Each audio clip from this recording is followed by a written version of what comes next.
Huwag mong husgahan ng isang tao bisa uri ng kanyang trabaho.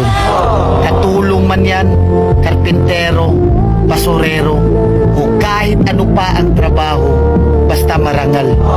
Dahil hindi naman batayan ang trabaho para respetuhin mo ang isang tao. Dahil ang buhay, kailangan natin ng diskarte para umasenso. Aanin mo ang diploma kung wala kang respeto sa kapwa.